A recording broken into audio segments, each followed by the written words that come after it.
Good afternoon, everyone. With the fires raging across California, flashback 84% of wildfires caused by humans. With that said, record amounts of smoke drifting even over to New York. You have to wonder how much is going to cool the continental United States.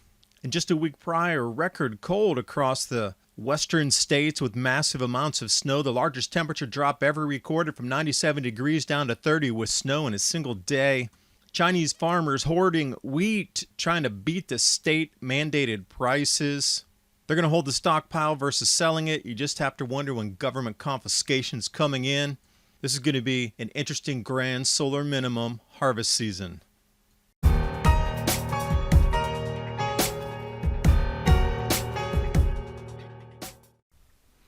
In this day and age, it's so important to keep your body functioning at optimal performance. And collagen may be the closest thing we get to a real fountain of youth. After all, collagen is the most abundant protein in your body and essentially the glue that holds it all together. When you're middle-aged, you're only producing half of the collagen that you did in your youth. My focus is about digestive health because the change in our diets from foods being unavailable, moving to seasonal availability of foods, and the entire spectrum of availability of foods changing. There's so much more to talk about with the benefits of collagen. You can visit healthwithadapt2030.com to learn more. The link's to the description box below. Starting out here with this eerie image of smoke. This is a daytime image of the Golden Gate Bridge, California. News headlines love to talk about human-caused this, that, and the other, but flashback, Smithsonian Magazine, no less. 2017 showing 84% of all wildfires caused by humans. And in their 20-plus year study from 1992 to 2012, out of the 1.5 million blazes, 1.2 million were caused by humans. But with that said, enormous amounts of trees and forests being burned at this time. Jet streams are shifting on this 400-year cycle in the grand solar minimum. And the original image used in this article, stunning image, terrifying. I would be in the river too, trying to ride that out, hoping that it didn't shift in the wind. But now we have record amounts of smoke coming off of these fires, moving east over Central Plains states, all the way to New York, even up into the Maritimes of Canada, it looks like. So what does that mean for you and I with less solar irradiance? It's almost like volcanic ash. It's blocking the sun. So I would imagine in the future we're going to see extreme cold around these same areas. This was from last week. Record cold wherever you see the brick, the white, or the very light blue. Almost 1,000 all-time record cold records for early part of September were shattered, along with the largest temperature drop ever recorded in the United States from 97 degrees down to 30 degrees in a 24-hour period in Colorado, as well as so many other areas, registered at least 50 degree plus Fahrenheit drops in those 24 to 48 hours. Snowfall and what it looked like in Wyoming just a day later.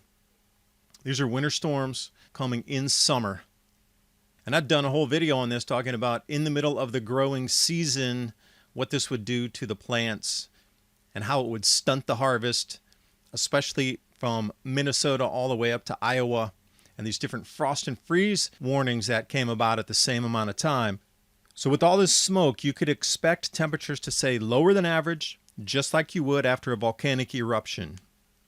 And heading into winter, it's going to be brutal and cold, as was expected anyway, from the Farmer's Almanac to those following solar activity with extreme low solar activity right now, and all the signs of nature pointing to at least a once-in-a-century cold winter inbound.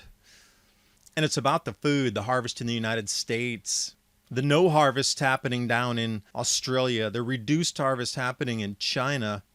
Now farmers are hoarding the wheat because the government prices are so low that the farmers know if they hold it, they can sell it for a much higher price than the government-mandated state price to refill the strategic reserves is. And this article here, I can't believe the Chinese government came clean and said this. The National Food and Strategic Reserves Administration talking about the stockpiles sank 70%. Now, for China to come clean, they must have a serious problem going on because normally they wouldn't give you this type of information.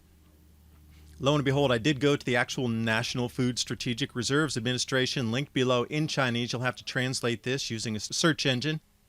And they were giving 1.27 yuan per caddy, and a caddy is a different weight, like a jin, which is 0.6 pounds, so they have their own weights and measures system inside China. But what I mean about the market wheat prices versus the state guaranteed prices, significantly different. So you can get 2.2 yuan, or now it's even above 2.5 yuan. So that extra 3 fun, san fun. So the yuan is then itself broken down into something like a dime, if you will. But for a farmer to receive that overage, that's huge arbitrage in China for crops inside their wheat. That's huge for farmers. Huge. So they're stockpiling all of their wheat harvest and not really selling into the market, which is then causing a shortage. So my question is, with Chinese food inflation running and starting to get that double bottom there, I am wondering when the Chinese government's going to run in and start confiscating. How many citizens need to complain before the government takes action and says, "Those bad farmers"? Every time there's a problem, they blame the farmers for withholding the food, but really it's government mismanagement of the economy and the agriculture industry as well. Don't blame the farmers. They're growing the food, and then the government comes in and tries to shortchange them for their labor. Yeah, you see this all through history. Hence the reason, Homestead 2030, I'm growing my own food. Greenhouses are going out there, goats, chickens, everything in between, so I can provide food for myself in these changes, because the grand solar minimum is here for a decade. This is the beginning of the shift. Hope you're ready. You can join me on Patreon/Adapt2030 to learn more. Hope you got something out of the video. I do thank you for watching, and I'll see you next time.